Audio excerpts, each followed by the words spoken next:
to knead these breads because they're needlessly simple.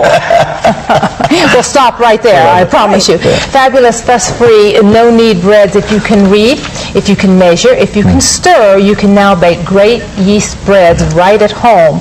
And Nancy Baggett is here talking about her book. Nothing says lovin' like bread from the oven, does it, Nancy? You got it. You got it. That aroma of fresh baked bread from the oven is like none other. And I wanted to provide a method that even people who thought that they were a little frightened of making yeast bread, or maybe it's too much work, I would convince them that they could do it. And so that's what Kneadlessly is all about. No kneading. So, and you can see all of these breads here were made with the same method. You've got your artisan crusty kind of loaf and your seeded kind of healthy whole wheat bread. You've got, this is a bread kit where I actually tell you how to layer it into a jar. You can give that jar to somebody as a really nice economical gift, and all they need to do is add the liquids in, and they can make a great loaf of bread to go with soup or stew. And of course, you can even do, with the method I have in the book, you can even do a very nice dessert bread, many of them. Let me quickly show you.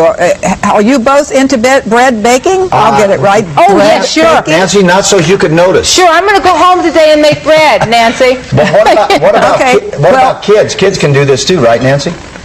Kids can do this too. My grandson actually made pizza dough with me. You do need, there are a couple tips. You need to use fast rising yeast with this method, okay, and I'll explain why. First of all, it's going to be mixed with ice cold water, so you need that. I also very highly recommend that you use a good quality unbleached flour for best nutrition, none of those funny chemicals we don't need, and also better flavor, better texture. You simply stir this together. Does that look easy? Yes. Yes. And we're going to add in ice cold water, and the advantage of ice cold water is there's absolutely no risk whatsoever of hurting the yeast. You might have seen recipes that called for warm water. In this case, ice cold water, and that's why we call for as long as the yeast is fresh and we use the rapid rising, it'll work fine. You simply stir that together. Yeah. That's it. It sits aside 12 to 18 hours.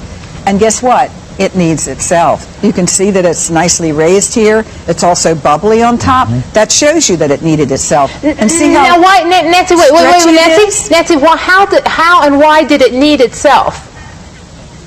Well, that bubbling, the bubbling that actually occurs, the yeast causes a fermentation, which gives off gas bubbles, and it bubbles away. And that bubbling action, on a molecular level, to get scientific, does the same thing that grabbing it and kneading it. Wow. The advantage, of course, is you don't have to do anything. Yeah. And the other advantage, as you see, is no kitchen counter mess. Now, this is for the easy oat bread, and it makes 2 loaves. So basically, I would stir it down, cut it in half, plop them into a pan, so that even if you're worried, oh, I don't know how to shape a loaf either, that's no problem either. Bake it. Here's one that's rising. It's about ready to go in the oven. Bake it for 50 to 60 minutes, and you've got 2 loaves. Great for eating warm from the oven or toasting. Nancy, can you guarantee that I won't burn this bread? Well, you have to pay attention. Hey, you're giving me a hard time.